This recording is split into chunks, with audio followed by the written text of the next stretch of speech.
April 11, 1970, a rocket took off from the Kennedy Space Center in America for the Apollo 13 mission. 3, 2, 1.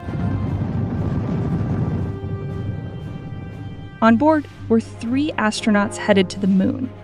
It hadn't even been a year since Neil Armstrong's historic moonwalk.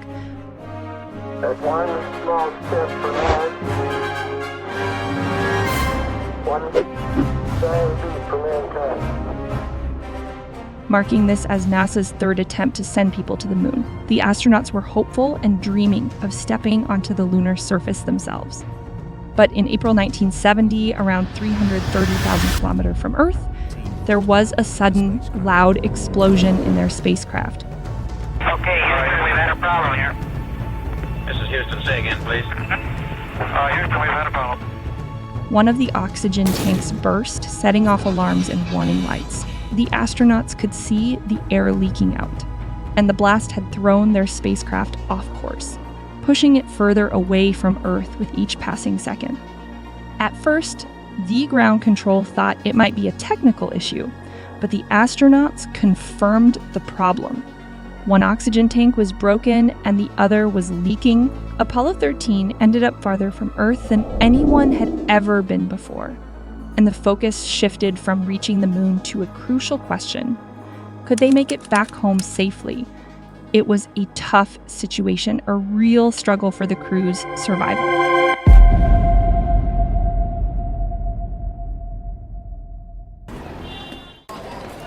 In 1961, American President John F. Kennedy promised the world that before the end of the decade, he would have humans on the moon.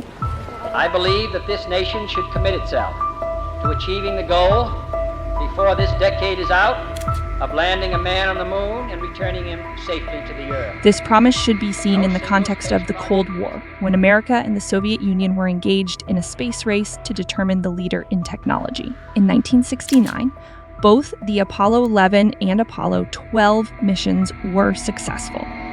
Astronauts not only stepped on the moon, but also safely returned to Earth. It normally takes 8 to 10 minutes for the flotation bags to right the spacecraft. Kennedy's promise was fulfilled, but it had a side effect. Right after, both the people's and government's interest in spending money on space decreased drastically. Public interest in the moon is fading fast. People believe Apollo 13 will just be another routine flight. It's obvious that people were excited to see a man step on the moon for the first time, but people cannot be so excited for the second, third, and fourth time. For this reason, the American government cut NASA's budget, and many future missions that were planned for the new few years, like Apollo 20, were canceled. That's why the Apollo 13 mission came at a crucial time in the history of space travel. NASA had to prove to the American government that it was still worth spending money on space. About 6 million pounds. That's why the primary mission objective of Apollo 13 was not only to inspect and survey the moon's soil, but also to develop the human capability to work in the moon's environment. The design of Apollo 13's spacecraft was similar to that of the previous space missions. Mainly, there were 4 main components: the command module, service module, lunar module, and launch escape system. The spacecraft was launched on a Saturn V rocket. All 3 astronauts were seated in the command module, which was the main part of the spacecraft, but it was a small part. The command module is just this cone shape, which is only 11 feet long and has a diameter of 13 feet. All the instrument panels, navigation gear, radios, life support system, and small engines were all in this command module. The second most important part was the service module, which had most of the oxygen for the astronauts. It had some more engines too, and fuel cells to generate electricity. The Command and Service Module is often collectively called the Command and Service Module, or CSM in short form. They are connected during the entire mission until the astronauts return to Earth, and only during the re-entry to Earth are they separated from each other. The third part was the Lunar Module, which was actually supposed to land on the moon. Once the work on the moon was over, it was supposed to get reattached to the CSM module. The fourth part, the launch escape system, was not so important for the mission. Its only task was to protect the astronauts from an accident during the launch. If there's an accident during the rocket launch and the rocket catches fire, it safely ejects the astronauts and takes them away from the accident. But if everything goes well in the launch, then the LES is not needed and it is ejected and thrown away. Houston launch escape system is working great.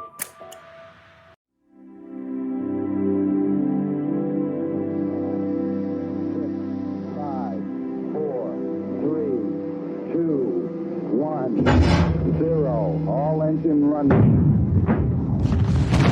The Apollo 13 launch on April 11, 1970 was safe and successful, and the launch escape system was not needed. 3 astronauts were on the spacecraft: Commander Jim Lovell, the pilot of the lunar module, Fred Hayes, and the third pilot of the command module, Jack Swigert. Coincidentally, according to the original plan, none of these 3 were chosen for this mission. Originally, 3 different astronauts were chosen for this mission, but they all had different problems that prevented their participation in this mission. For this reason, the crew of these 3 astronauts took off from Earth. To see this rocket launch, there were around 200,000 spectators on the ground. This was a small number compared to the Apollo 11 lift-off the previous year, which had 7 million spectators for the rocket launch. NASA again realized how quickly people lost their interest in space exploration. But if we talk about the mission, this spacecraft took off smoothly towards its destination. It was supposed to take 3 days for them to reach the Fra Mauro crater of the moon. This is a big hole on the moon's surface, a crater which is believed to contain a lot of information, not only about the moon, but also about the Earth. The biggest problem during the first 2 days of the flight was when astronaut Jack Swigert realized that he had forgotten to file his income tax return. He asked the mission control on Earth whether he could get an extension. Uh-oh. Have you guys completed your income tax? How do I apply for the extension? Yeah, Joe, I gotta... It's too funny. Things kind of happen real fast down there, and I do need an extension. I didn't get mine filed. He got a good-humored reply that he could get a 60-day extension. This conversation proves that everything was going right. During the first 2 days, there were no problems in the mission. At 46 hours and 43 minutes of the mission, the capsule communicator on duty at that time said that the spacecraft was in good shape and that they were bored sitting there. Spacecraft is in real good shape as far as we're concerned, Jim. We're bored to tears down here. On the 3rd day of the mission, April 13th, the crew is told that they have to do some tests on the lunar module, and apart from this, they have to do a television broadcast where they will use the cameras to show the interiors of the command module and service module to the world. However, the audience's interest was so low that no television network showed this podcast at that time. Commander Lovell's wife went to the mission control to watch this broadcast. About 6.5 minutes after the end of the TV broadcast, the flight controllers on the ground asked astronaut Swigert to check the oxygen level. There was nothing unusual in this. It was just a routine check of the oxygen tanks in the service module. While this check was being conducted, a significant explosion occurred. 0. We are vetting something out into space. Triggering numerous warning lights and alarms. The astronauts in the spacecraft were profoundly shocked. Commander Lovell urgently contacted Mission Control and said, Okay, Houston, we've had a problem here. It was discovered that one oxygen tank was completely empty, and the other tank's oxygen level was rapidly decreasing. Initially, Mission Control on the ground suspected instrument malfunctions, but it turned out to be accurate data. Urgent action was necessary to save the astronauts' lives. News channels that initially dismissed this mission as boring, they suddenly made it headline news. The flight of the Apollo 13 to the moon is in serious jeopardy this morning and is not going to make a moon landing. The oxygen tanks on the spacecraft were sphere-shaped and stored oxygen in liquid form. In the service module of Apollo 13, there were 2 such tanks. Tank number 2, originally installed in Apollo 10, but removed for modifications due to a minor accident, was damaged. Despite rigorous inspections, internal damage was overlooked, leading to a critical issue. During a routine check on the 3rd day of the Apollo 13 mission, a spark from damaged electrical wires caused the tank to explode. By sheer chance, the tank was exterior to the spacecraft. If it had exploded inside, it would have been fatal for the astronauts. However, only a 13-foot panel in the service module was damaged.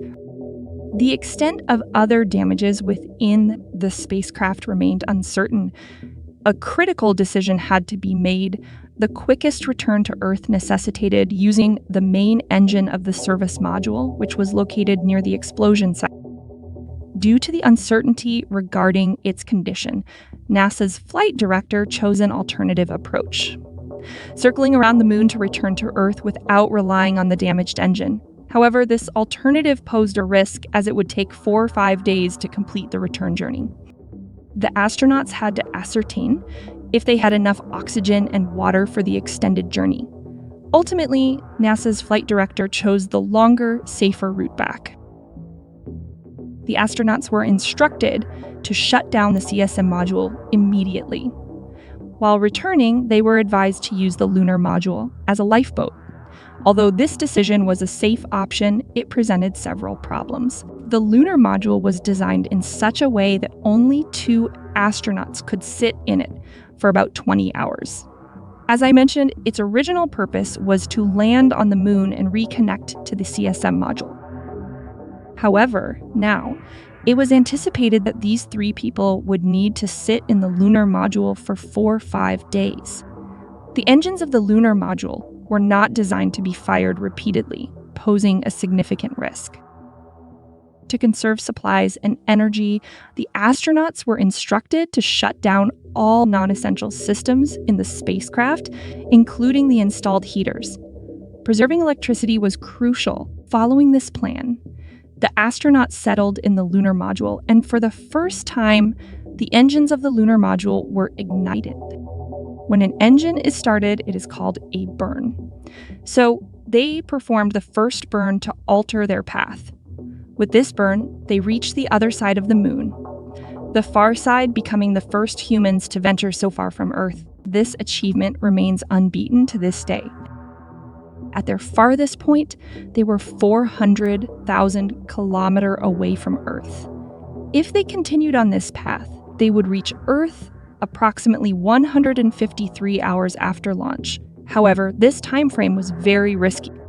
If they reached Earth after such a long duration, only 1 hour's worth of surplus food, water, and oxygen would remain for the astronauts. The NASA ground team believed this margin was too narrow, prompting the astronauts to perform a second burn of the lunar module engine. The engineers in mission control had conducted numerous calculations to determine whether the lunar module engine could handle the second burn. These calculations proved correct. The flight time was reduced from 153 hours to 143 hours, providing an 11-hour survival margin before the astronauts could relax. Another problem emerged: a high concentration of carbon dioxide. Spaceships use canisters of lithium hydroxide to eliminate carbon dioxide. However, the canisters in the lunar module were only enough for 2 people to survive for 2 days, not the 3 astronauts for 4 days. Luckily, some canisters in the command module could help, but their filters differed from those in the lunar module. The experts on the ground had 24 hours to solve this problem.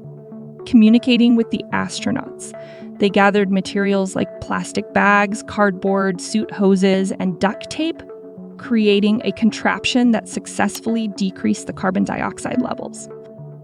Commander Lovell, in his book Lost Moon, states that the contraption wasn't very handsome, but it worked. Throughout this entire rescue mission, Even the smallest details were meticulously addressed. Astronauts were instructed not to consume more than 200 ml of water in a day, as excess intake could alter the spaceship's trajectory by affecting their urine levels. Consequently, these 3 astronauts collectively lost 14 kgs of weight. Astronaut Hayes developed a urinary tract infection. After 4 days, when Apollo 13 spacecraft reached Earth, the astronauts realized they needed to perform another burn, as the calculations hadn't considered the cooling vapor present in the spacecraft, causing it to deviate from its intended trajectory. Commander Lovell executed a 3rd burn of the lunar module, successfully correcting the spacecraft's path.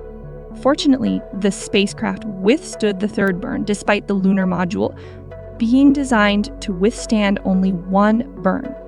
The entire world held its breath, watching news channels and awaiting the astronauts' return. Family members and friends of the astronauts watched this event unfold together on TV. The time when the astronauts were expected to come out of blackout has come and gone. But all any of us can do now is just listen and hope. The most pressing question was whether the damaged spacecraft would withstand the heat upon entering Earth's atmosphere. Would the astronauts survive? For this stage, the astronauts had to return to the command module, the only part designed for re-entry into Earth. As the command module entered the Earth's atmosphere, a communication blackout occurred, which was typical due to air ionization, blocking radio waves and interrupting communication between NASA ground employees and the astronauts on the spacecraft. We're now coming to the moment, the last moments of Apollo 13 as it comes in, as it begins its re-entry. The best thing we can do now is just to listen and hope. 3 minutes passed. Yet there was no response from the spacecraft. 10 seconds, 30 seconds, 60 seconds passed. Even after 4 minutes, there was no communication. Could the astronauts survive? Finally, 4 minutes and 27 seconds later, communication was received. Hello, Houston, this is Odyssey. It's good to see you again. Those watching on television could breathe again. All 3 astronauts had survived. The parachute deployed in the command module, and it gently descended into the Pacific Ocean. Apollo 13, this is recovery, over. I recall, Captain, that when I spoke to you on the phone, you said that you regretted that you were unable to complete your mission. I hereby declare that this was a successful mission. From the start, the exploration of space has been hazardous adventure. The voyage of Apollo 13 dramatized its risks. The men of Apollo 13, by their poise and skill under the most intense kind of pressure, epitomized the character that accepts danger and surmounts it. Once we were into entry, which was accidentally done fully automated, it was pretty much the normal entry all the way down, and all 3 chutes came out. And kind of miraculously, since we had abused the vehicle, the mothership, by freezing it for 4 days, the water tanks were frozen when they recovered it on board the ship. So we exceeded specifications on all the avionics, certainly. It gave us the 2nd most accurate splashdown of the program. So it was a question of getting this entire world geared and oriented to one single job, get the crew home. And boy, the teams worked out great. And it didn't need coaching. It just happened. And we all knew each other. We all were comfortable with who could do what and so on. So there you are. We pulled that off. Actually, I guess when the parachutes came out and they blossomed and we landed on the water and didn't sink, I think we were home safe. Well, of course, when we hit the water, we were very happy to be back home, and we commented on that fact. The recovery of 13 was almost textbook recovery. It was a calm day. The actual splashdown itself was very mild, and the Navy did a grand job.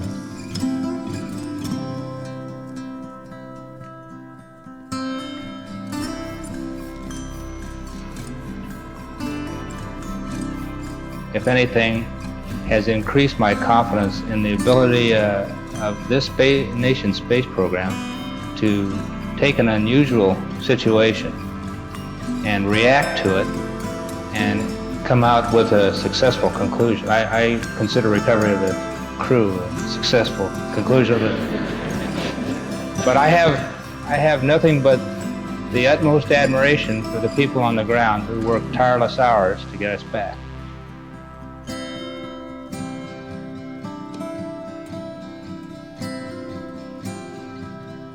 Sometime this year I'll have had 15 years with NASA, and I don't figure I'll retire for another 30 maybe. So I'll just do whatever job the agency decides is the best place I can be and contribute the most.